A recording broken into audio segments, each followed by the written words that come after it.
berjumpa dalam acara Bincang-Bincang Ringan Komisi Kerasulan Awam KWI.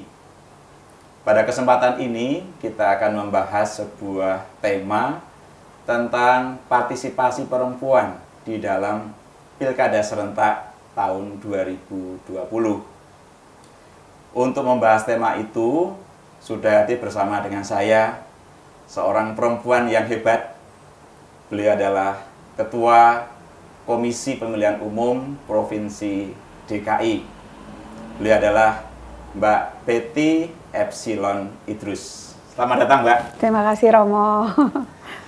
Mbak Betty, pada tahun ini, tepatnya tanggal 9 Desember 2020, bangsa kita itu kan akan menyelenggarakan pilkada di 270 tempat. Ya. Tentu ini menjadi kesempatan bagi perempuan untuk lebih berperan di ranah kehidupan politik, gitu Mbak ya. Betul. Kalau kita tengok dalam pemilu tahun lalu itu kan jumlah pemilih antara perempuan dan laki-laki itu kan hampir seimbang ya Mbak. Betul. 96 jutaan lah. Betul. Gitu.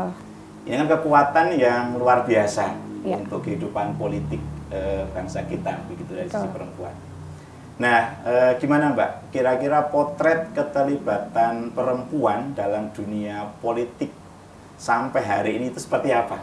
Iya, politik itu kan bisa dilihat dari yang di balik layar, di depan layar, yang terlihat dan tak terlihat ya, Romo, secara kasat mata. Yang mungkin kita artikan adalah mereka yang ada di lembaga perwakilan. Lembaga perwakilan ini bisa yang duduk di legislatif atau yang duduk di kursi-kursi eksekutif seperti presiden, wakil presiden, lalu yang akan kita pilih di 9 Desember 2020 di sekitaran yang 270 tadi itu yang kalau jenis pemilunya, Romo. Tapi jumlah kabupaten kotanya ada sekitar 290-an yang akan pilkada. Nah, tentu secara kuantitatif perempuan yang di legislatif yang kita lihat sehari-hari dalam lembaga perwakilan memiliki memang secara persentase mengalami peningkatan, tapi dia naik turun gitu lah Romo ya. Tapi kalaupun turun nggak terlalu curam gitu ya. Nah kalau di DPR RI sendiri sejak era reformasi mengalami peningkatan, memang paling tinggi ketika hasil pemilu 2019. Keterpilihan perempuan dalam kursi DPR RI sekitar hampir 21%. Nah, 21% tapi 80-an persennya itu kan adalah laki-laki, begitu. Itu kalau secara kuantitas. Yang kuantitas mereka yang terpilih, tapi secara kuantitas pemilihnya tadi Romo sudah bilang memang kita tuh seimbang antara laki-laki dan perempuan. Perbedaannya ya 49 sama 50, sekian persen. Jadi kan hampir seimbang laki-laki dan perempuan. Jadi secara kuantitas ternyata pemilih kita hampir seimbang, tapi mereka yang duduk di DPR RI perempuannya hanya 20-an persen. Itu pun tertinggi dari era reformasi. Nah, itu untuk di DPR RI. Misalnya saja yang di wilayah kami sekarang di DKI Jakarta, memang tidak terlalu jomplang juga Romo hasilnya di DPRD DKI Jakarta, sekitar 21%. Oh, hampir sama ya? Ya, RI hampir sama persen. DKI. Betul. Nah, tapi tingkat antara jumlah laki-laki dan perempuan juga hampir sama gitu, 50, sekian, 49, sekian gitu. Jadi secara kuantitas sebenarnya pemilihnya sangat punya keterpilihan anggota yang kita akan pilih itu juga tergantung pada jumlah. Yang perempuan itu juga secara kasat mata setengah-setengah begitu. Jadi mereka potensial sekali dalam menentukan siapa yang akan duduk menjadi pemimpin-pemimpin kita di lembaga-lembaga perwakilan.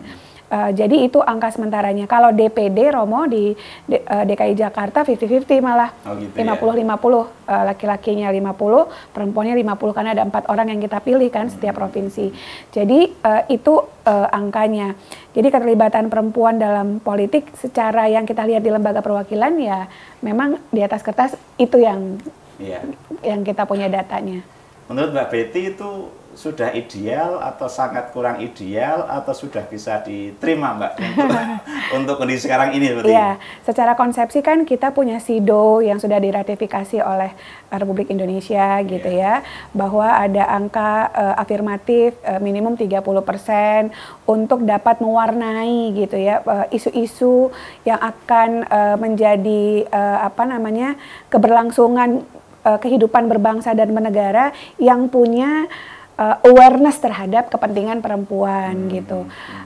Tentu itu tidak seperti membalikkan telapak tangan yang gampang ya Romo. Kita butuh proses yang cukup panjang karena memang keterlibatan perempuan dalam politik tidak banyak juga. Misalnya saja dalam pencalonan itu perlu ada pemaksaan dalam kutip oleh KPU bahwa partai politik itu minimum harus menyertakan 30% perempuan dalam proses pencalonan. Kalau mendengar curhatan beberapa partai politik tidak gampang mengajak perempuan gitu ya mau menjadi calon anggota DPRD DKI Jakarta misalnya demikian. Memang PR-nya jadi banyak ini Romo untuk mengingatkan terutama mereka yang punya hak pilih berjenis kelamin perempuan gitu ya untuk mau terlibat dalam politik. Baik. Terima kasih Mbak, sudah kelihatan peta keterlibatan perempuan lebih-lebih dalam dalam lembaga legislatif begitu Mbak. Betul.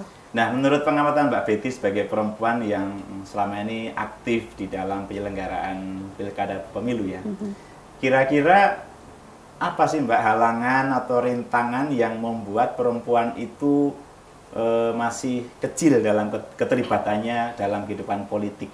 Apa Mbak kira-kira?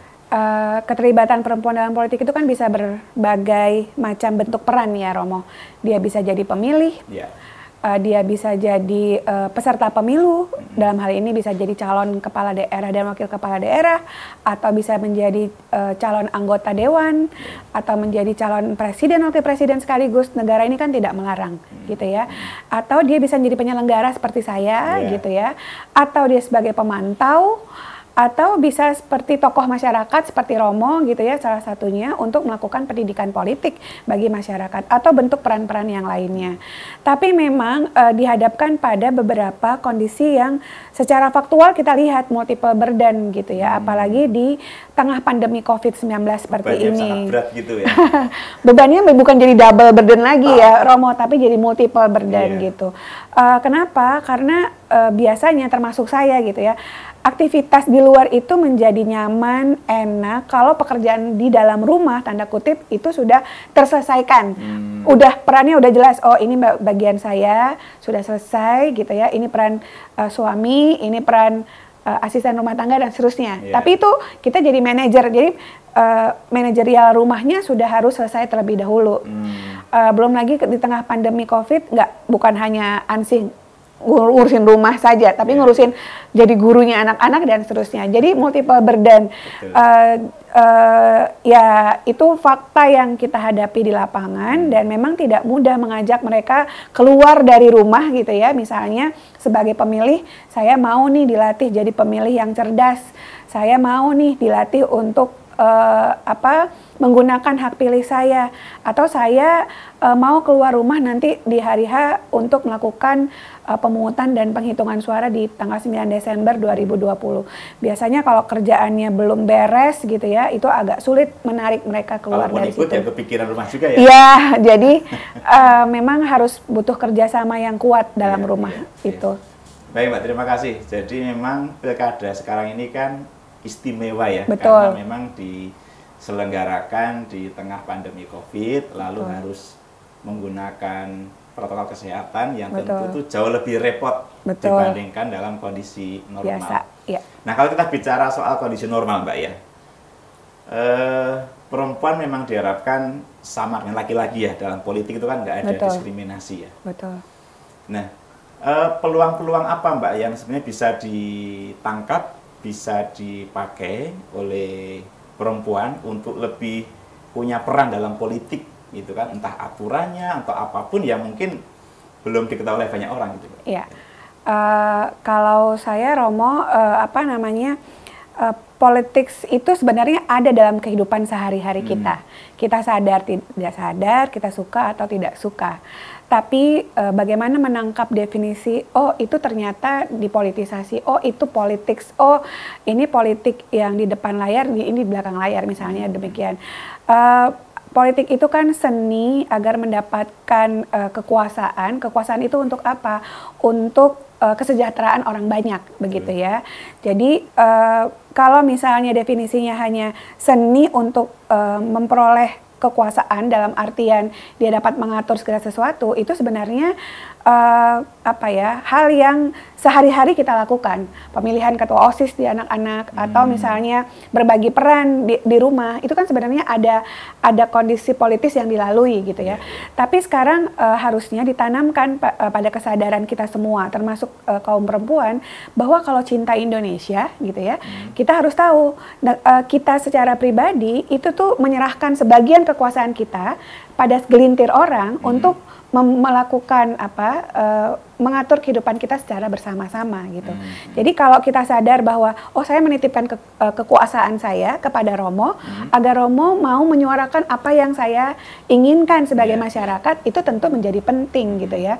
Jadi kalau kita sadar gitu bahwa nanti milih anggota dewan atau kita milih kepala daerah, itu kita menyerahkan sebagian kekuasaan kita kepada mereka untuk menentukan kehidupan kita setidaknya 5 tahun di masa yang akan datang. Jadi kalau kita sadar, berarti saya harus pilih yang terbaik dong, karena saya akan dikuasai tanda kutip untuk ditentukan kehidupan berbangsa dan bernegara oleh yang bersangkutan ketika menjadi kepala daerah dan wakil kepala daerah. Jadi baik laki-laki maupun perempuan menurut saya sudah harus punya pilihan sadar gitulah Romo. Jadi bukan karena bukan karena politik uang, bukan karena tekanan kekerasan gitu ya. Orang dipaksa untuk datang ke TPS, tapi orang itu dengan sadar ikhlas gitu ya. Saya tahu saya akan memilih si Betty karena Betty orangnya pas. Misalnya begitu, karena sebagian kekuasaan saya akan saya serahkan kepada si Betty kalau dia jadi kepala daerah, gitu. Jadi memang penyadaran diri terhadap perempuan sendiri akan pentingnya politik, dan tadi itu bahwa kesadaran untuk melimpahkan sebagian kekuasaan untuk orang lain yang kita percaya, kita percaya baik, kita percaya punya kapasitas, kita percaya bisa itu menjadi penting ya. Jadi juga pendidikan politik juga menjadi peluang juga untuk mendorong perempuan ikut terlibat di dalam kehidupan politik yang lebih praktis. Tapi dari sisi aturan, Mbak, aturan negara kita memang sudah memberikan keleluasaan ya kepada perempuan untuk lebih terlibat di politik. Betul. Iya. Karena syarat menjadi calon anggota dewan, syarat menjadi kepala daerah dan wakil kepala daerah, syarat menjadi presiden wakil presiden misalnya Romo, nggak ada harus laki-laki, tapi WNI warga negara Indonesia dengan minimum umur yang memang berbeda-beda gitu ya. Jadi syarat pencalonan saja tidak membandingkan laki-laki dan perempuan. Syarat pemilih misalnya WNI sepanjang dia punya IKTP, KTP elektronik, dia punya hak pilih, baik laki-laki maupun perempuan. Jadi sebenarnya pada posisi itu kita sama gitu. Sekarang takutnya mungkin kita nggak sadar bahwa betapa kita punya peluang untuk memenangkan calon-calon pemimpin yang kita serahkan sebagian kekuasaan kita tadi. Menarik sekali. Jadi secara aturan itu perempuan punya banyak peluang atau jaminan bisa terlibat dalam kehidupan politik praktis gitu, Mbak ya. Nah, Mbak, sekarang lebih sempit lagi soal pilkada ya, Mbak. Betul. Nah, dalam pilkada yang memang tahun ini terasa sangat berbeda karena di tengah pandemi COVID ini, kira-kira perempuan bisa berperan bagaimana, Mbak? Tadi kan Mbak itu sudah menyebutkan bahwa bisa sebagai pemilih, bisa sebagai kandidat, bisa sebagai penyelenggara, pengawas. Nah, perempuan itu dalam konteks peran-peran seperti itu bagaimana, Mbak? Harus dijalankan gitu. Iya. Misalnya Romo perempuan sebagai pemilih. Walaupun di tengah pandemi COVID kita kan tidak miskin informasi kalau kita mau mendapatkan informasi. Dalam satu genggaman saya tuh bisa tahu misalnya tentang calon kepala daerah ini apa sih prestasinya misalnya gitu ya. Calon kepala daerah ini apa sih yang menyebabkan dia harus kami pilih kembali atau kita harus memilih yang baru misalnya kan demikian. Jadi dalam satu genggaman pemilih itu sesungguhnya memiliki informasi yang dia dapat sebarluaskan. Apalagi perempuan, Romo. Jadi kalau perempuan, kalau perempuan agak lain ya. Iya, karena gini loh Romo, kalau saya ngasih satu apel ke Romo, itu hanya untuk Romo aja biasanya kan gitu mikirnya ya. Tapi kalau Romo kasih satu apel ke saya mikir buat anak-anak saya, buat rumah saya gitu. Jadi itu yang saya ketahui gitu. Jadi kalau kamu kasih satu ilmu ke laki-laki ya biasanya buat dia aja gitu ya. Tapi kalau saya kasih satu ilmu ke perempuan, dia bahkan akan ngasih ke keluarganya, ke tetangganya gitu ya. Itu kelebihan-kelebihan yang menurut saya bisa dimanfaatkan. Kalau misalnya calon-calon pemimpin itu tahu betapa kuatnya perempuan dalam hal menentukan pilihan. Kalau jadi sebagai pemilih ya. Tapi kalau dia sebagai kepala daerah, wakil kepala daerah begitu, tentu dia punya sense of kepentingan perempuan untuk misalnya menjalankan roda kehidupan di provinsi atau di kabupaten kota yang ada yang kalau dia terpilih sebagai kepala daerah. Kalau dia sebagai penyelenggara misalnya penyelenggara itu bisa KPU atau Bawaslu, tentu kami menjalankan peran sesuai dengan ketentuan peraturan perundang-undangan. Nggak boleh kami larang misalnya, Anda perempuan, Anda nggak boleh jadi kepala daerah, misalnya demikian. Atau ketika kami melakukan sosialisasi, kami tahu bahwa kelompok rentan itu salah satunya adalah kelompok perempuan misalnya. Jadi kita sudah memetakan, oh nanti sosialisasi di kelompok perempuan, di sini dengan ini bekerja samanya dan seterusnya. Atau misalnya kalau saya sebagai pemantau begitu ya, tentu punya peranan yang cukup signifikan. Tadi secara pemilih kuantitas kita tidak kalah sama gitu ya, tapi sebagai pemantau juga dia sebagai pemantau kan misalnya kerja KPU udah benar belum? Oh, kepala daerah kampanye udah benar belum? Misalnya gitu. Dan itu bisa dia tularkan semangat itu, bisa dia tularkan informasi-informasi itu sehingga semua orang dapat beroleh informasi. Jadi memang sangat potensial untuk dapat melakukan perubahan. Menarik, yang pertama tadi diharapkan perempuan juga jangan sampai tidak tahu informasi terkait dengan pilkada ini ya, karena kita bisa lihat dalam hitungan detik dimanapun kita bisa akses informasi itu. Ya. Kalau saya ingat pilkada 2 tahun lalu ya, 2018 itu kan menghasilkan 31 kepala daerah dan wakil kepala daerah perempuan ya, 14 kepala daerah dan 17 wakil kepala daerah. Tentu ini sesuatu yang menggembirakan dari sisi perempuan ya. Dan moga-moga tahun ini juga bisa menambah begitu Mbak ya, jumlah perempuan yang punya kesempatan untuk menjadi pemimpin di daerah-daerah begitu.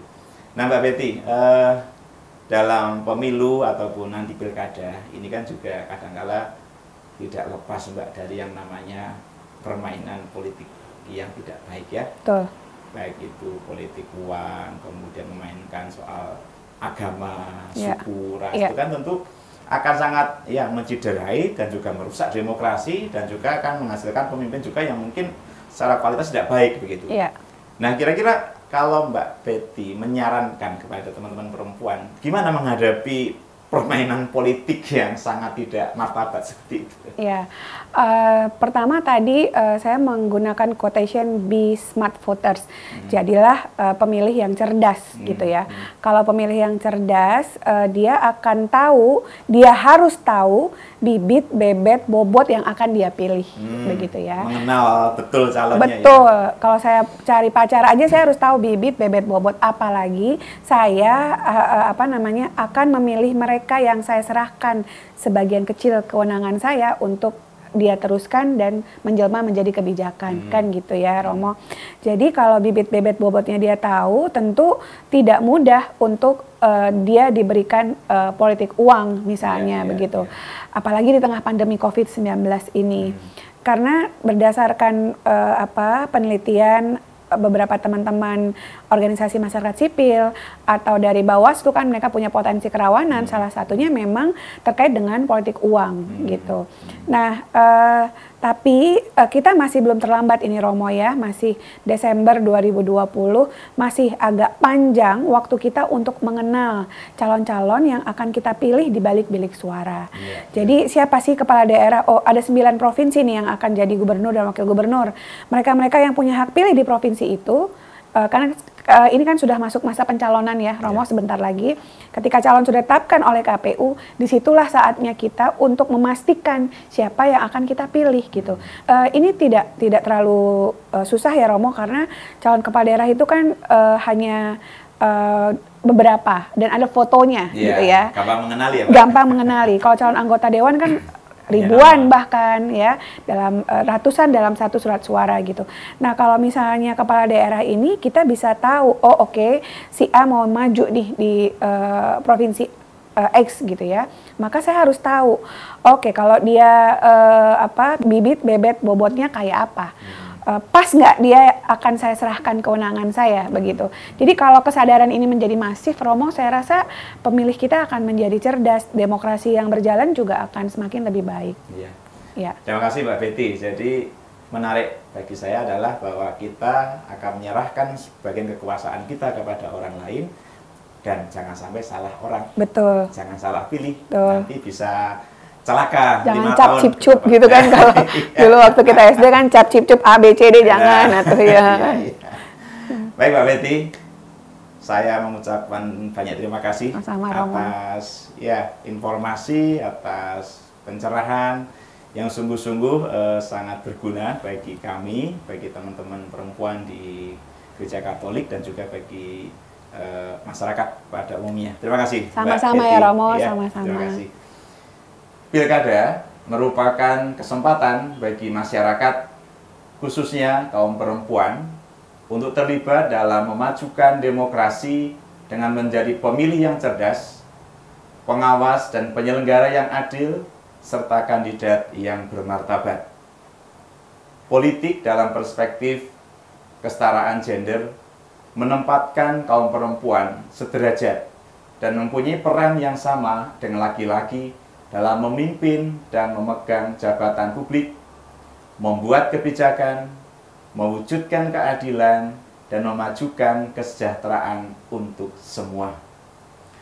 Sampai di sini acara bincang-bincang ringan dari Komisi Kerawang KWI. Semoga bermanfaat. Salam sehat dan sampai jumpa.